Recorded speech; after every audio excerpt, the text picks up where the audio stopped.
I ordered new link cartridges. Did you look at the cabinets? Yeah, You didn't see any? I saw the ones that were missing, so I ordered. Oh, okay. Maynard.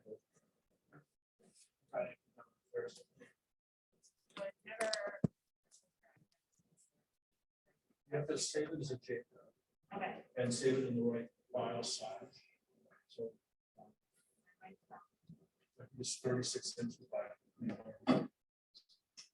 I was gonna do it 2 by 3. 2 by 3. Oh, it is 36. It's more than 6 feet high. Yeah. It's usually you get about 30 inches out of it. And then you want it long. Right. But if you do 24 inches, you're not gonna have about that much. That's not really. So you might just go up to like 30. I'll send you a poster of one in the print so you can see. That would be great. Yeah, because I mean, the conference I'm going to, obviously, the board has a maximum of 40. Leave it was less than- Oh, 48. So Yeah, just so you could has do to 30 back by 48. So you actually have an in-person conference coming up? I do. 'cause Nice. It's in Colorado, and I just basically really wanted to go to Colorado. No, it's just nice that they're holding it in person. All my conferences keep getting moved back online. They are doing both. And actually, I was worried because, going in person, yes, I love Colorado and that was part of the motivation, but I also did want to reconnect with things like people I haven't seen in a really long time. And I actually did find one that's going in person, so I'm super excited. I was like, oh my gosh, somebody I know. But everyone else, I was supposed to go with a friend of mine who's an entomologist in Maine, and her whole lab backed out. So people opted for the virtual instead, but they seem to be trying to keep things as safe as possible. They're asking people for their vaccination records, they're requiring masks inside, they're doing all this other stuff. And I am staying with people I know under individual. Hi, Oh, Darren. that's nice. Yes.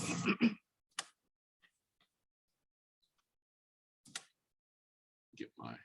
So, yeah, I'm trying to find conferences for students to go to. And a lot of the usual ones are not necessarily running at the moment.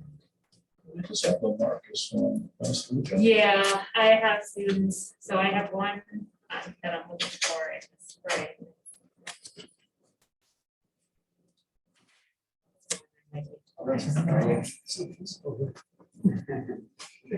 I love this building. Animal assessment, I mean, isn't that kind of? I had not thought about that one, but last year. And ASU. Last year, I don't know if it was just last year because it was COVID and whatnot, but the messaging and communication was not very well done. It just seemed a little bit chaotic for BAS. I think it's always that way. I was hoping for something that might be.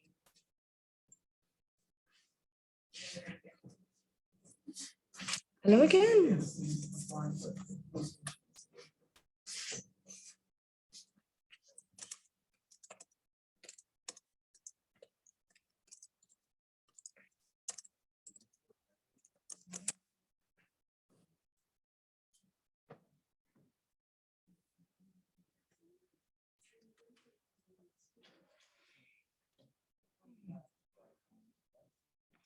Hey. Yeah, I'll send you my register and you can just template that. And I figured it out once. And I was like, that's what we're gonna do from now on. And then you see it was a bit. Is it the reader only reads JPEGs? I think like PNG files or something like that. I've just always seen it as a JPEG. I won't read that. How? Yeah, I always had someone else bring for me and I would just using it like as a file. but then- It's weird because it goes, it has its own startup routine. That's why I don't want people, you know, I mean, it's not my poster. Yes. It's like, and so I can just like a lot of like how it fix it, because it you like have to open the paper, you have to feed it in right, you got, I mean, you have to follow the directions, you have to not rush through it. If you want to do it. Alrighty, in the interest of time, I'm gonna go ahead and get started because I respect your time. And thank you all for coming. I got here really early to make sure I still remembered how to use the tech, and I was like, no one's coming. I don't know why I'm setting this up. So I'm really happy to see multiple people and to see some folks online as well. I'm glad I made that option available. I am recording this and I plan to process and upload the video and send out the link tomorrow in case anyone wants to review it, or if you know colleagues who were meaning to be here but couldn't. Apologies for my voice. I know it's not COVID because unfortunately I've had COVID. And I just sound like someone going through puberty, so bear with me as I go through this. My actual presentation won't really be that long, but my hope is that we can get into questions that you all might have about various things as well. So I'm going to put the captions on so that folks can hear me better with my voice. It's also just good to have some accessibility. So if you didn't know you could do this on Google Slides, you can. I use it every class for accessibility purposes, and it just helps. And the really nice thing is it's pretty sensitive. So as long as the student's sitting fairly close to the mic, it actually will pick up whatever the student says too. So, alrighty, so we've never done this before, and shame on us, to be honest. A lot of times the communication between academic effectiveness and departments is just all over email, all through documents we get and give you back. And so this was something that came up that the committee suggested and that other members suggested, departments suggested, might be really helpful to think about what are some of the common pitfalls that people have. And then like the other thing that came up for us was, how do people know how to fill out a SLAR? Because I've never done it. So in the spring, around the time the SLARs are released, we hope to do another one of these where it's like, here's how to do the SLAR. So I'm going to be using lots of acronyms, apologies in advance. So this is the Student Learning Assessment Report. And I actually have the abbreviation wrong on here, so we're doing well. It's a SLAR. So the biggest thing that came out of our big meeting where we review the SLARs as members of the Academic Effectiveness Committee was to think about your reader. So I think a lot of people, when they're writing this, have no idea who's going to read it, right? And so a lot of people, and I'm guilty of this in the past too, when I wrote the site ones, get really aspirational and start dropping in things like it'd be really great if we had another position, right? Or things along those lines. And unfortunately, I don't know the statistics, but the vast majority of the time, academic affairs is never going to look at this unless there's a real problem with it, which most of your SLARs there aren't. And AEC, as much as we would love to gift you everything that we could, has zero budget. So we cannot give you a faculty line or any other resources. So when you are thinking about writing your SLAR, think about the audience being members of the Academic Effectiveness Committee. The way we do it is that 2 members of the committee are randomly assigned to review each SLAR, making sure there's no conflicts of interest. Obviously, like I shouldn't be reviewing psychology or women's and gender studies, for example. And then they do a form, and on the day, which we, yes, call SLAR Fest, we sit down for 6 to 8 hours, depending, and we hash over all of them together and we come up with the feedback we want to give the departments. And so your audience for this is primarily those members. So think of it as intelligent colleagues. I hope you think of your colleagues as intelligent, right? But who likely don't know the nuances of your program or even your discipline, right? So I think a lot of times, and again, we've all been guilty of this, we just sort of spit stuff out, right? And we're like, well, that makes sense. And it's like, it probably needs just a little bit more explanation for someone who's not familiar with like what this test is in your field or what these outcomes you're coming up with actually mean. The other people who will read this and probably most likely will read this year in particular, since we have our 5-year review or sort of midpoint review between the times we're actually reaccredited, is members of the Southern Associations of Colleges and Schools, Commissions on Colleges. Yes, that is the whole name of the organization. Apparently, it used to be a larger body and now the high school, et cetera, division doesn't exist. So it's just this. And yes, as much as we want to call it SACSCOC, it is in fact SACSCOC. It doesn't make sense. I know Chris is on this call and that's made him really angry in the past. He's like, again, it's just abbreviate one, you gotta abbreviate the other. But yeah, it's SACSCOC. If you say SACSCOC around the Sacs people, they get very affronted. So, you know, I think we should have some fun with it. Come on. But so we will have members of a outside board, again, from various departments that may happen to line up with yours and may not, right? But who are not from here reviewing these. And so again, just in general, when you're writing it, think about how would I explain this to someone who's not from VWU and is a person whose area is totally outside of mine, right? How would they be able to understand it? And again, assuming that they're intelligent people. So again, don't use the SLAR as an attempt to get departmental resources. Unfortunately, as much as we would love to dole them out, I don't even have a budget for snacks. So the biggest thing is to tell your story.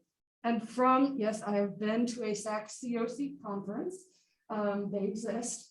And from the conference I got a chance to go to before COVID hit, the biggest thing in like almost every session I went to was tell your story. It's very similar to writing your narrative when you go up for tenure or promotion. You are telling your department's story. I don't want to say that SACS doesn't actually care what your data says, but they kind of don't actually care what your data says. Like your data could show that your department is on this downward spiral. And what SACS cares is that you say, here's how we're going to fix it. Okay, that's what they want to see, is that you're explaining why that's happening. Well, we've had a couple of years of COVID craziness, right? And then you're explaining, this is what we're going to do about it, right? So we're going to, you know, maybe put a little extra effort into emphasizing the basics in our intro course, something along those lines.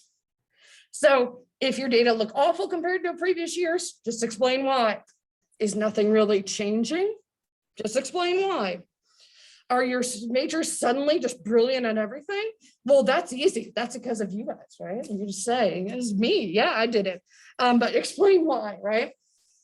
And the even better thing is if you can tie your explanation and especially your plan going forward to the data you collect.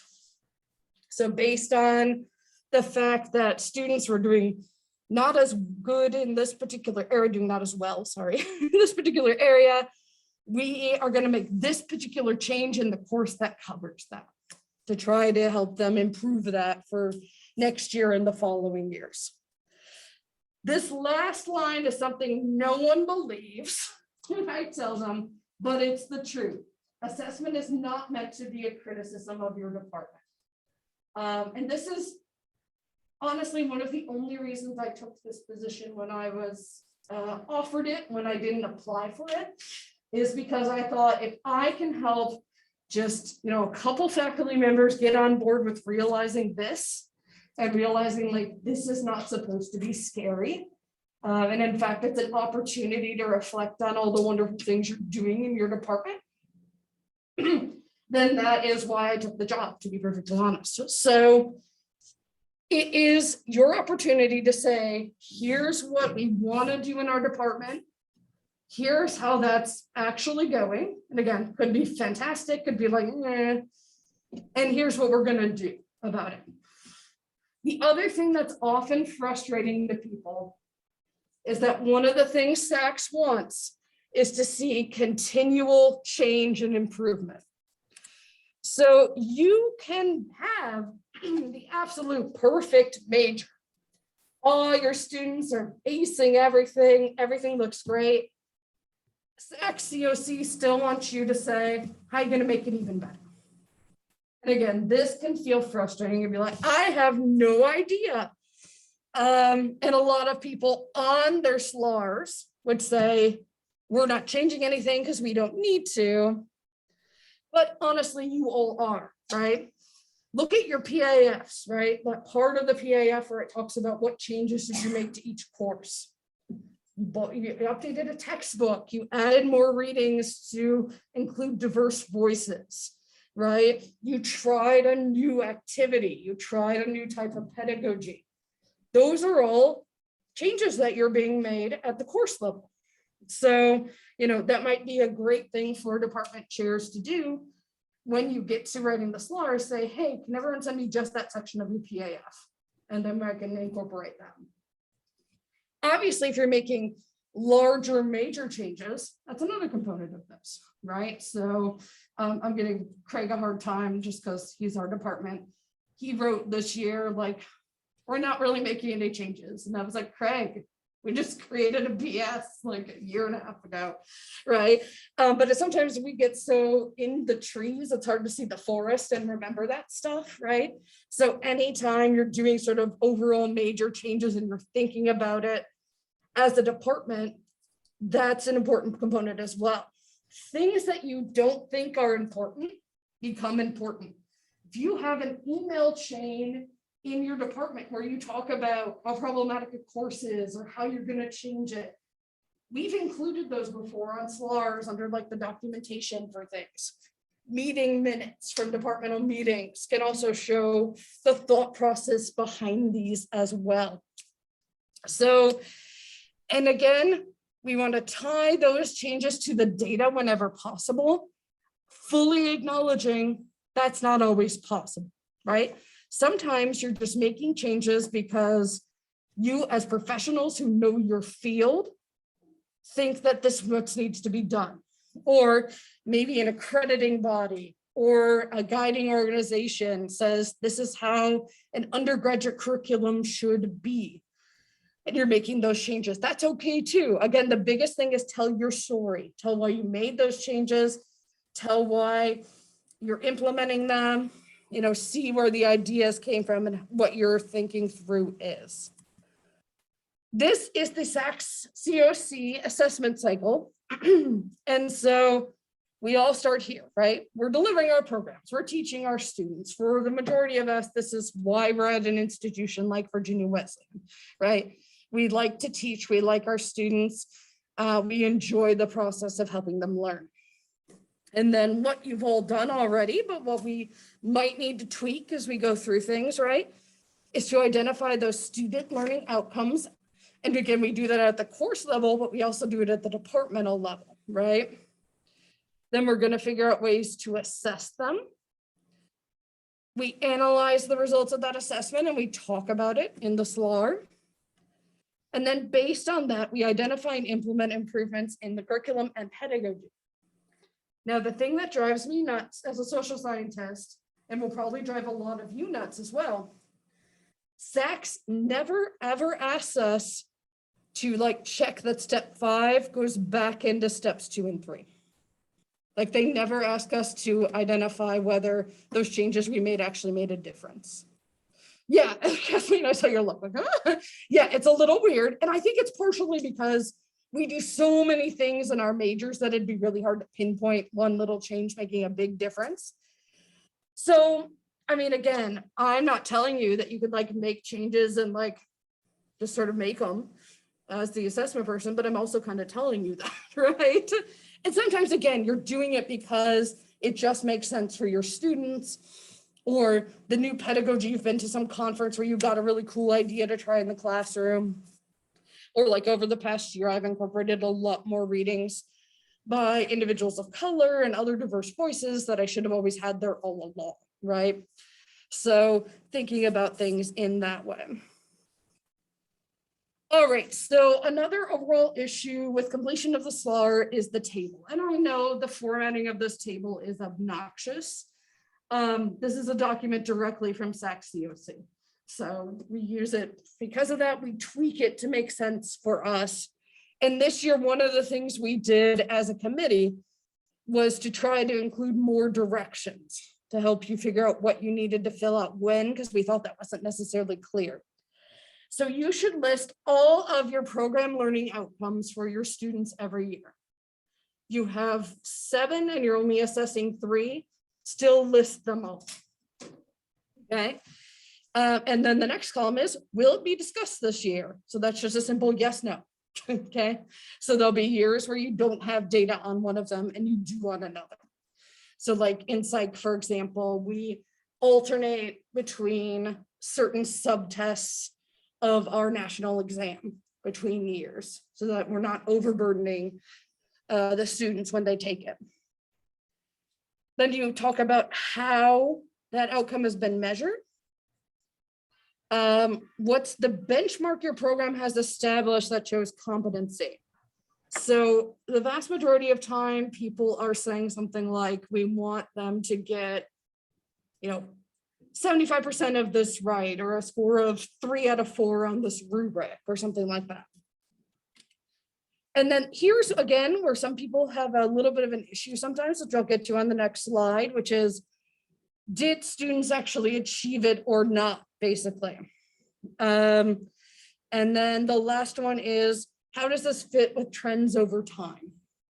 And a lot of people will skip the last column. They're like, I don't know, right? And to be fair, a lot of people feel like it's kind of not fair to compare these past couple of years with previous trends because everything has been absolute chaos. As someone who's had to go like in-person, remote, in-person, remote, in-person, remote, like 3 times this semester, I definitely understand, right? So, but we need some sort of commentary here, even if it's something like, again, you're telling your story. Because of COVID this year, we don't think we can adequately compare this to previous trends, but it is down compared to previous years, or maybe it's magically up compared to previous years. All right, so another common issue here, again, complete every column and list all your learning outcomes every year. Do that so you can actually see all the text here. And even if you're not assessing them. And then learning outcomes, that very first column should be listed as accessible statements with enough detail to understand what you're getting at. So some departments have sometimes listed these as questions. Some departments have listed these as like 3-word things.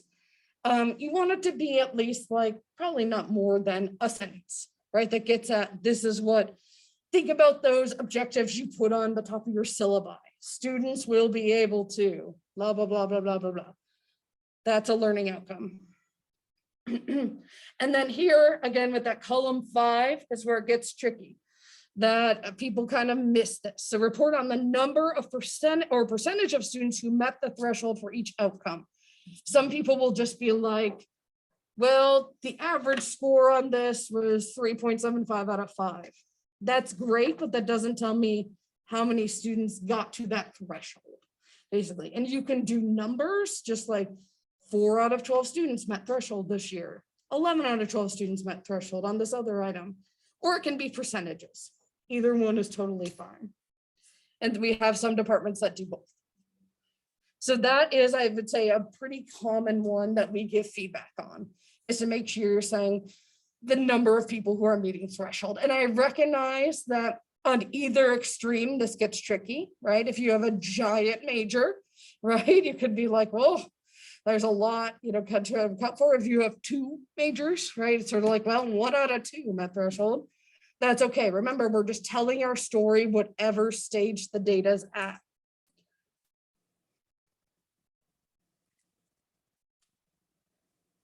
All right, the other thing where people had an issue, and we tried to make this more clear this year, and I don't think we did, and we should have included some initial directions to do this, is we want you to answer every part of each question. Before, these were just sort of like a paragraph of questions, and we thought people were missing them because of that. And so we sort of itemized them. And a lot of people, just because they're used to it from before, just sort of hit enter and put something in that might only answer like 1A1 or 1AI, right? But in fact, we need 2 and 3 there answered as well.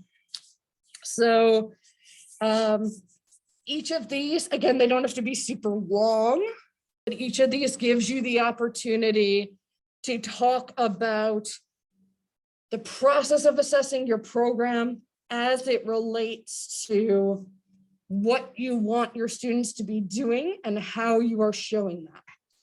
Again, like one of the things we have in the letter that I think gets really buried because everyone just looks for their criticism right away, right? But is that we truly believe that the assessment process should be about bettering our curriculum to better teach our students.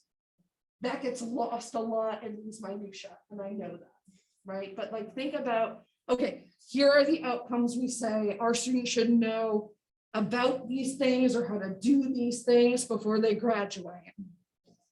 Here are the ways we've come up with to assess those, and here's why and how, and here's how they're doing, basically. And then the other part of that is, here's what we're gonna do about it. Again, SACs want us to always doing continuous improvement. So even if everyone's doing great, you're at ceiling, everyone's hitting 100 out of 100, still talk about how you can improve. And we did include a question about COVID, just acknowledging that, you know, for those of us that give national field tests, for example, it's really hard to give those remotely. Sometimes it's like prohibitively pricey if you're using an outside proctor. I've been telling a couple people the story of how I last fall decided to give our national field test in class on the first day. Everybody was remote after Thanksgiving. That's just sort of where it fit in the syllabus, only to find out that it can't be taken on a Mac, and half of our students have Macs. So I had to like keep a list and be like, okay, when you get back to campus, or like some of them are going to like their aunt's house to use it. We know stuff like that's going to come up these years, right? And again, this is just part of telling your story. It's again, not meant to be punitive in any way. It's just sort of what got in the way, because we all know stuff got in the way. And one thing I should say about like the people who will come to review us from SACs, the people who will be looking at our academic stuff are academics, right? So they are also facing these same issues, and sometimes in scarier ways, right? Depending on, you know, if they're at a public university where all of a sudden tenure doesn't exist, right? So they're going to be empathetic, sympathetic. I wanted to just let you know who's on the committee right now. You can obviously always come to me with any questions, but all these lovely people also represent you and would be glad to chat with you. And so my official title is Director of Academic Effectiveness, which means I chair the committee. And then Sue Larkin has stepped into Rich's role as Chief Assessment Administrator for Academic Programs. We didn't come up with the title. And then we have a rep from each school.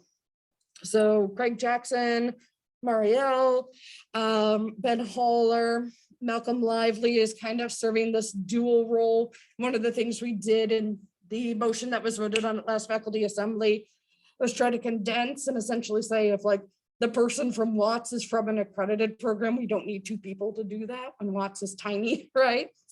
And then we have Felipe and Rebecca John, who comes with a lot of accreditation experience in her background, and Nadia. And then Sherry is our library representative, and that's really helpful to have that perspective as well.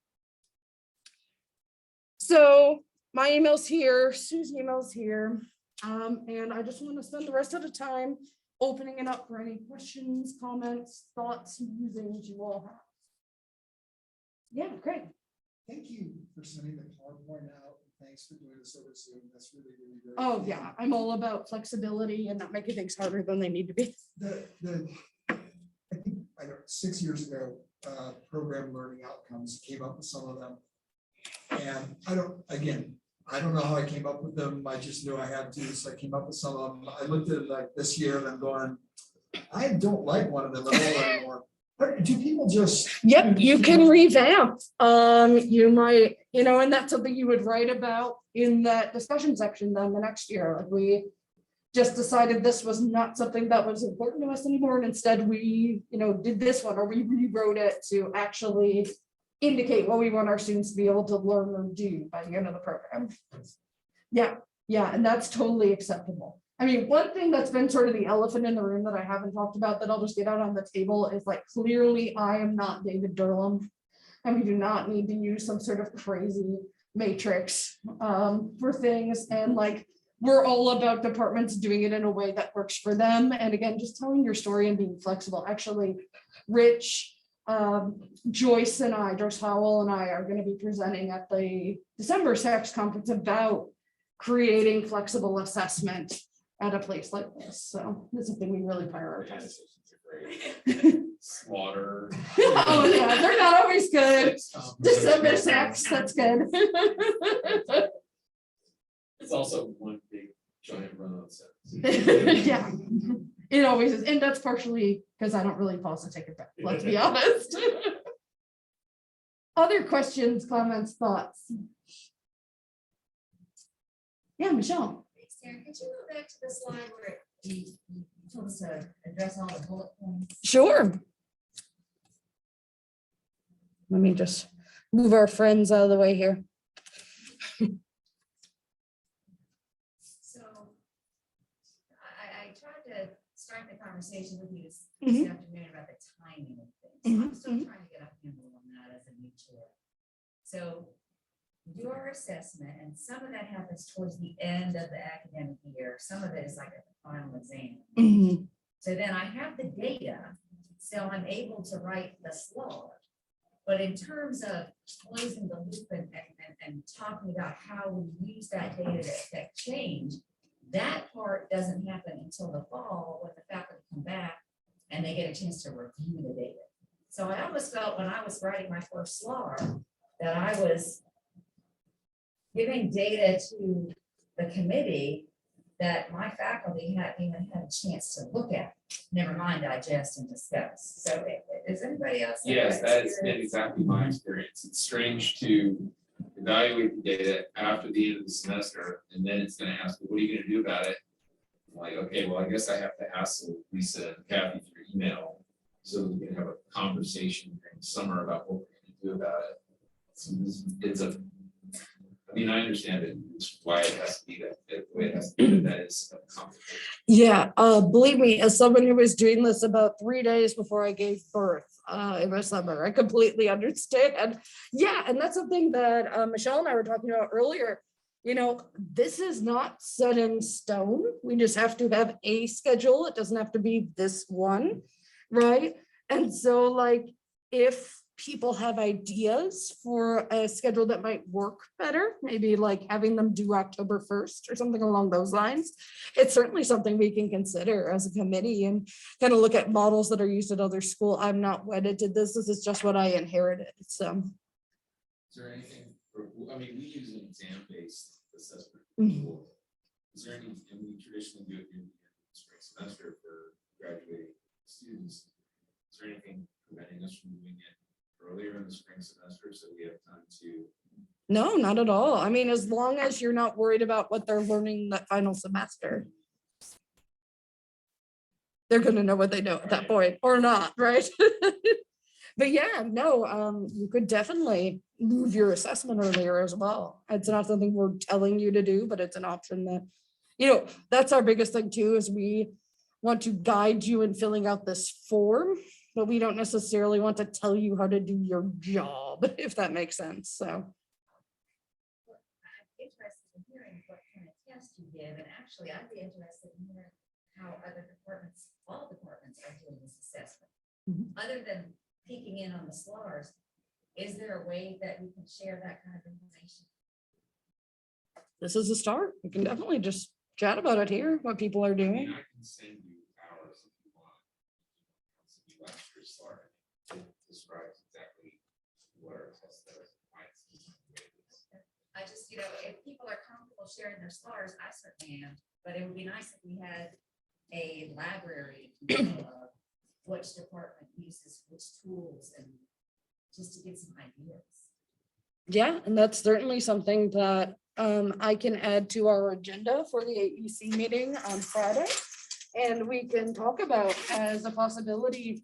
We certainly, for example, have reached out to departments in the past and asked them if they were comfortable with us using them as an example. So I don't know how many people actually clicked the link from the SLAR letter to the helpful tips. But at the top of the helpful tip document is a link to the SLAR Joyce Easter created for the Baskin Honors College, which is just gorgeous and an exemplar of like the perfect SLAR that like I couldn't even write, right? But like is aspirational. It kind of gets at how we should be covering things. So yeah, or I don't think we can share everybody's SLARs, but we certainly can share like a list of how people are doing these assessments. And for a lot of departments, it's a mix. Like some are using rubrics for presentations and an exam, things like that. I know business does that as well. Does everyone send you a bunch of documents? I'm always concerned that we always send like 6 things. And I don't know if that's just a pain. It's fine either way. Some departments just put it all in one document. Some it doesn't make sense to do that. And so then they'll just send a bunch. What more departments have been doing lately is sort of hosting them on Google Drive and then just linking to the outside documents, and that's fine too. As long as we have access. That's something else that's just like small that I'll bring up at the spring one too. But when you submit your SLAR, please make it so that anyone at VWU can view it. Because we're forever having to be like, can you change the permissions on this so we can see it? So. No, please don't apologize. So one of the things you mentioned for documentation is departmental minutes. So that makes me a little uncomfortable. So I should now make sure that our department minutes are written such that it's okay for an outside creditor. You don't have to include them. It would honestly just be if you are talking about changes to the program in particular. So you could even, have like a supplement for the minutes that would be included. Yeah. Like I said, like when Psych was making a change, we just had an email thread that just talked about that we included that particular year. Yeah.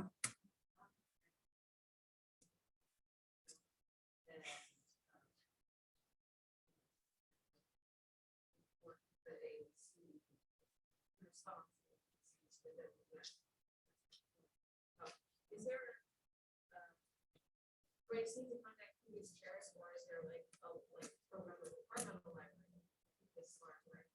To sort of longitudinally compare more than just last year. That's a good question. So, right. I have SLARs dating back to, I believe, 2015 that I've sort of inherited under this Google Docs system. So I'm always glad to share old SLARs with folks.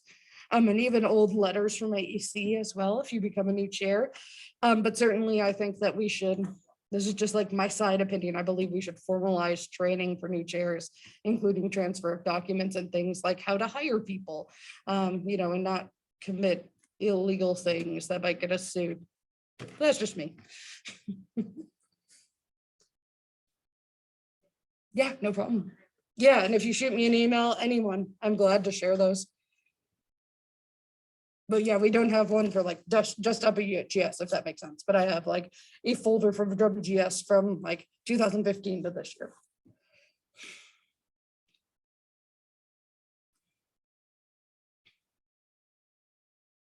The other thing is if you're really stuck on something, you need ideas for how to assess something, or just something we said just doesn't make sense in meeting with me or Sue individually doesn't help you.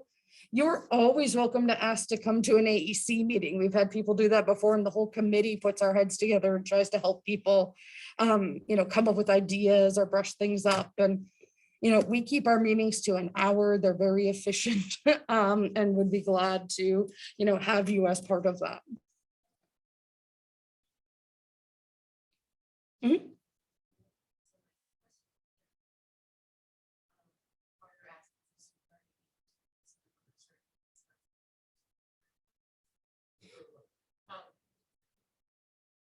Can you just say no?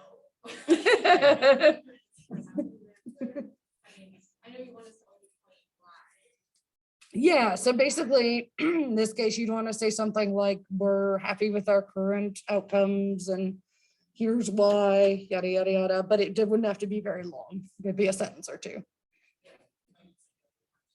Yeah, and it doesn't have to be change in assessment, if that makes sense. It can be, and in fact, they prefer to see change in the program, whether at the class level or the overall department. And again, it's frustrating if you're in a program that works, right? I've been talking to department chairs and some of them are just like, our program works, it's good, our students learn, like the data always shows that. And I get that it's frustrating that you have to like come up with something to change every year. It feels kind of false. But again, if you think about your PAFs or you just think about how you do your classes from year to year, you're making tweaks all the time, right? To just small things, updating readings, trying a new activity, and those all count in sack size. Yeah, that's kind of what I was about to ask. Sometimes I put stuff in that discussion that seemed ridiculous, I guess. Yeah, I mean, that's totally fine. And in fact, like the form that the AAC committee members fill out, that's one of the things we check off is like, are they suggesting changes at the departmental level, the class level? And so the vast majority of people are just suggesting changes at the class level because you don't want to do a major departmental revision every year, right? Like having been through that was like a couple years ago. It's not worth it, right?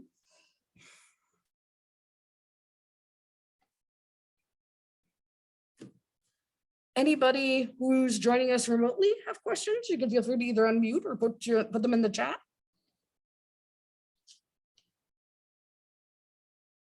If not, that's cool too. I just thought I'd offer because sometimes people who are remote feel forgotten.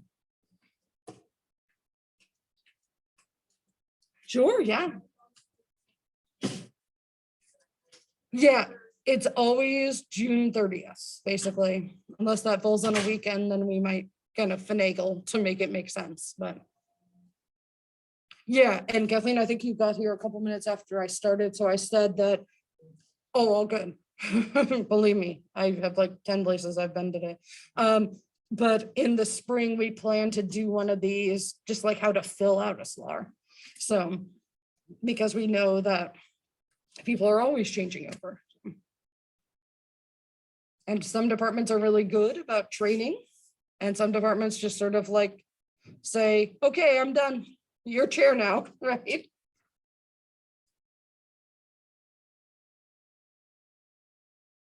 Yeah, like one department I was chair of, we worked together to like write the SLAR on our transition year. So I knew what to do. The other department, it was just sort of like, cool, you're chair now. And I had to figure out sort of what we did for that one over the course of the next year.